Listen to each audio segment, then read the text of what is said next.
फूफा। अरे रिन्नी बहू, तेरे फूफा ससुर आ रहे हैं। घर को फिर से चमका दे, दूध को फाड़ कर रसगुल्ला बना ले, और हाँ, आरती की थाली तैयार रखना। रिन्नी सर पर हाथ रख लेती है। क्या बात है माँ जी, अब तो बुआ जी की शादी को 30 साल हो गए, लेकिन फूफा जी की खातिरदारी तो ऐसे होती है जैसे। अरे बहू, तुझसे ज्यादा तो मैं परेशान हूँ, लेकिन करूँ भी तो क्या। तेरे ससुर जी से उनकी माँ मरते वक्त यही मांग गई थी कि कुछ भी हो, उनके दामाद की खातिरदारी हमेशा रहनी चाहिए। तो बेटा। हाँ हाँ ठीक है माँ जी, मैं अभी जाकर इंतजाम करती हूँ। थोड़ी देर में एक छोटी सी हाइट का पतला सा आदमी घर के अंदर आता है। अरे नहीं नहीं, कुछ नहीं चाहिए हम लोगों को, घर में मेहमान आने वाले, भागो यहाँ से निकलो।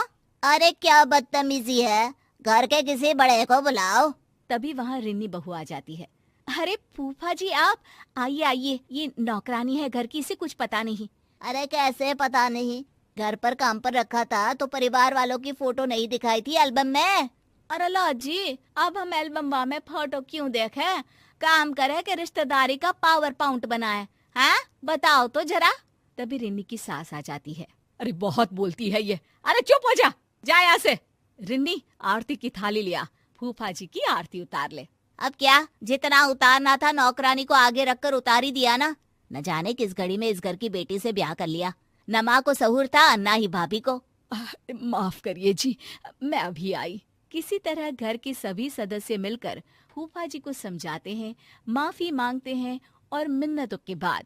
तो जीजा जी कैसे आना हुआ, बहन बता रही थी कोई खास काम है। वैसे तुम लोगों से क्या खास काम हो सकता है, खास काम तो खास लोगों से होता है, और तुम लोग ठहरे आम इंसान।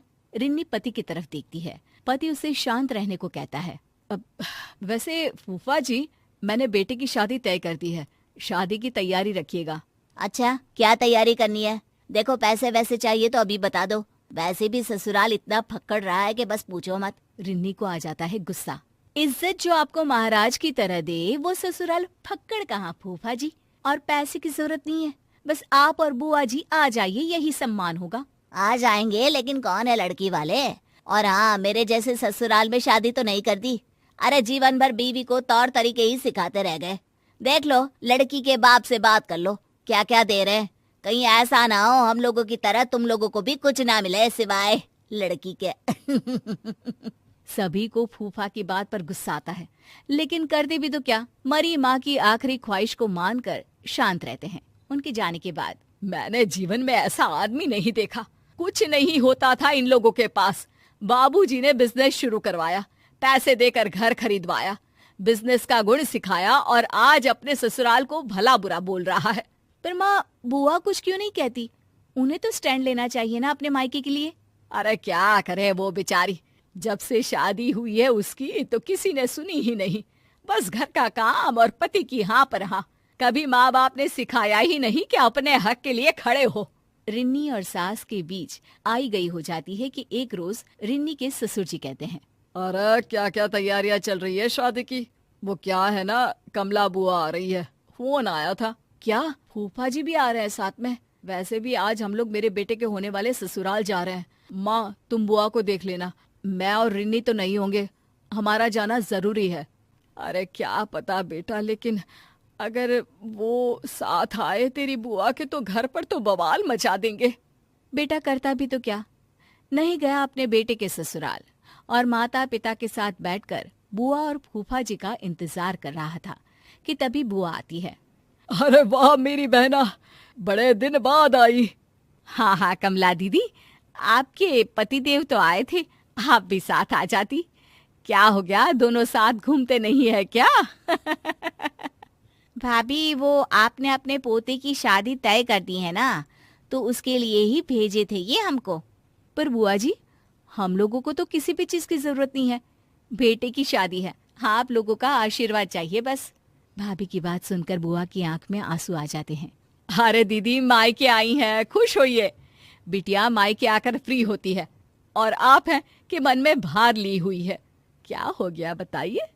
अरे क्या बताऊं भाभी, इन्होंने ही भेजा है, बोला है आप लोगों को साफ साफ बोल दूं कि शादी में ससुराल की तरफ से इनको सोने की चेन और 5,000 रुपये का चढ़ावा लड़की वालों से बोल कर दिलवा दे। नहीं तो ये शादी में नहीं आएंगे। मुझे भी धमकाया है कि नहीं तो मुझे अकेले ही भेज देंगे। और ये क्या बात होती है बेटा, हम लोगों ने तो किसी भी तरह के लेन देन के लिए मना कर दिया है। लड़की अच्छी है और उनकी माता पिता इतने सक्षम नहीं है। मैंने कुछ पैसे जमा किए हैं, वही आप लड़की वालों को बोलकर इन्हें दिलवा दीजिए ना। बाकी सोने की चेन का इंतजाम तो कर लूंगी मैं। अरे वो तो है मेरे पास, वही दे देंगे। रिन्नी बहू, जाकर सुनार के यहाँ से पॉलिश करवा लेना या तुड़वा कर नई ले लेना। बुआ के चेहरे पर मुस्कान आ जाती है। मैं आज भी आप लोगों पर बोझ बनी हूं ना भाभी। अरे कैसी बात कर रही हो, माँ पापा नहीं है तो क्या हुआ, तेरा भाई और भतीजा तो है ना। जीजा जी को बोलना सब कुछ मिलेगा, परेशान ना हो बस। शादी वाले दिन लड़की के पिता कहते हैं, ये लीजिए भाई साहब, ये पैसे और सोने की चेन। वैसे आप लोगों की औकात क्या इतना ही देने की है? और क्या क्या दे रहे हैं आप लोग दहेज में? या आपकी शादी भी ऐसी ही हो रही है जैसे मेरी हुई थी, फक्कड़? नहीं नहीं भाई साहब, हम लोगों को बिल्कुल लालची लोग नहीं मिले। बहुत ही समझदार हैं ये लोग, लड़की को ही दहेज मानते हैं। लेन देन के नाम पर भी सिर्फ यही लिया है जो आपके हाथ में है। हम तो खुश नसीब है कि हम लोगों को कोई मांगने वाला नहीं, ससुराल के कंधे पर रहने वाला दामाद नहीं, बल्कि अपने बल पर अपनी बीवी को संभाल लेने वाला दामाद मिला है। ये सुनकर फूफा जी का मुंह उतर जाता है और उसके बाद फिर वो कभी कोई डिमांड नहीं करते।